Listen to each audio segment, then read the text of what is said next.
Hello. Oh, you're there, Ewan. Hello? Oh. You're there, yes. You're live on air on BBC Radio Kent. Oh, jolly good. I don't know what happened there. Oh, I think it was... It's the weather, it's the weather. Yes, it's the hot weather, mate. Blame the weather. This play about George Formby, what gave you the idea for him?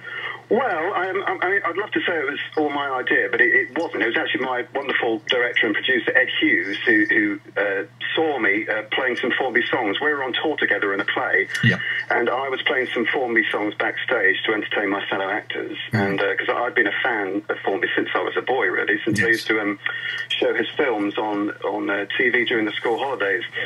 And Ed said, that's great. We should, there's nothing out there about Formby. We should do this. Yes, I think it's a lovely idea. I'm surprised it hasn't been done before, to be quite honest with you. Well, there was one. There's been one, I think in the 1980s, Alan Randall did sort of a You're absolutely right. show about Formby. So there has been something about it, but nothing, there's been no TV drama or anything, so...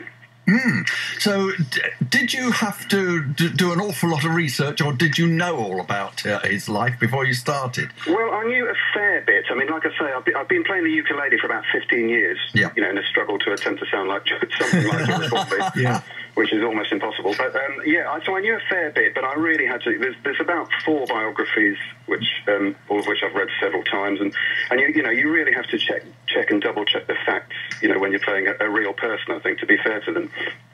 So, yes, is the answer to that. Yeah. Sorry, Paul, go on. There is, of course, a George Formby Appreciation Society.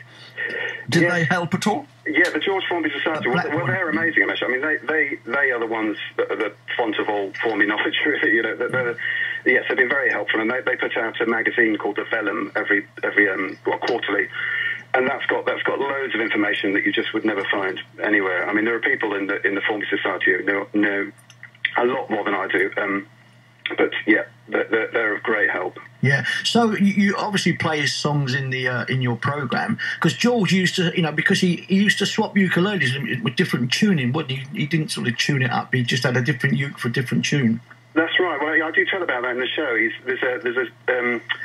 There's a filmed interview with him called The Friday Show, and he explains about that, and he says that, each of his ukuleles is tuned in a different key, because he can only sing in one key. In one key, yes. Yeah. Sometimes he picks up the wrong one, then it's every man for himself. Yeah. There was a wonderful actor around in the late 40s, early 50s, a guy called Billy Uke Scott. Yes. And Billy Uke Scott was an incredible ukulele player, Yeah. And he used to tell me some great stories about when him and George used to make, because George wasn't very happy with Billy Uke Scott, because Billy Uke Scott could actually play melody on the ukulele, which of course George couldn't.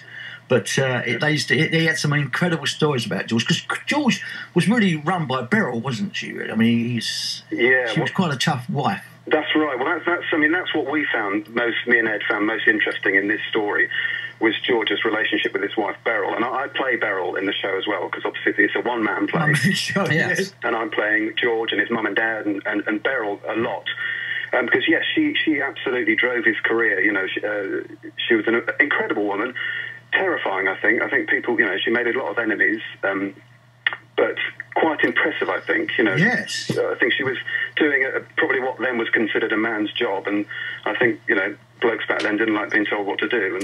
And I think the general opinion was at the time that if it hadn't been for her toughness and guiding his career, he wouldn't have been the star he was. That's very certainly the case. I mean, there's no underestimating how brilliant he was, I think. But I don't think he might have toured the musical circuit and done reasonably well and then disappeared. But he certainly wouldn't have been in films and had a recording career, I don't think. Well, of course, he started out, I believe he's still the youngest ever professional jockey, isn't he? That's right, yeah. That was his claim. And so, age of 10, he had his first mount in a race. So, that is quite incredible, really. Yeah. Did he ever work the Theatre Royal Margate? Well, not as far as I can tell. I've been trying to research this, because it's quite interesting if I'm playing some of the same theatres he's played in, but I don't know. I haven't been able to find out. It wouldn't surprise me. Wouldn't surprise me at all, yes. No, yes. He toured all over the place. Yeah, it's his sort of date, wouldn't it be? Yeah. And of course, he didn't make old bones, did he? I think was he in his 50s when he had a heart attack and died? That's right, he was 56. So it was just very shortly after Beryl, his wife, died. It's quite a sad story, really. He recorded this programme. Actually, my show is largely based on this interview programme. And while he was recording this, Beryl was at home watching, in bed, very, very sick.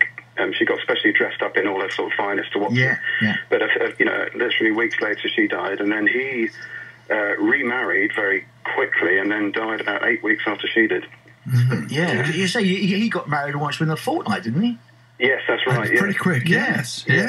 To Pat Howson, yeah. That's it, to Pat, yes. Yeah. Do you find, with your audiences to see this play, obviously you're going to get the older people who remember George and who are fans of George, but do you get the younger people coming in, sort of discovering him? Yeah, well, that's one of the brilliant things, actually. I mean, I've written the play in a way that it's inclusive for people of my generation and younger, I think. And I think lots of young people who come to see it are really surprised that, the songs are still really funny, and they are. And also the show is, it's done in a way that's, I think all can enjoy it. And there's quite a lot of young players out there as well. If you look on YouTube, there's loads of young lads giving Formby tutorials on how to play the ukulele, so it's pretty wonderful. I belong to a society of guys called the Grand Order of Water Rats, and George was a water rat. And apparently, when the Rats did a show at the Palladium, they said that the producer said to George, "Don't play My Little Ukulele in My Hand because it would upset the royalty." And the Queen Mother came along and said, "You are going to sing My Little Ukulele in My Hand." So he said, "Yes, of course, ma'am." Yeah. Wonderful. And isn't there a yearly thing in Blackpool where they all bring along their ukuleles? And yeah, that's right. That happens 4 times a year. Yeah, the big conventions. Yeah, I've only actually been to one. I managed to drag my wife along reluctantly years ago, and they're brilliant. I mean, they show all the films, and then you have everyone brings along their ukuleles and gets up and does a song. Incredible. Yeah, it's a very strong society still. There's a lovely guy called Andy Eastwood. Do you know Andy, the ukulele player? Yes, I went to see him earlier on in the year, actually. And of course, he's got one of George's ukes, which he cherishes, as you can imagine, Yeah, I've yet to see that, but yeah, it's one of George's Gibsons, yeah, which is worth about $3,000 now. It's amazing. Oh, well, I mean, that one will be worth, I should think, a lot more than that. Is it really? Yeah. Yeah, I mean, I have a Gibson that's the same model that George plays, that I played in the show. I play in the show. Yeah.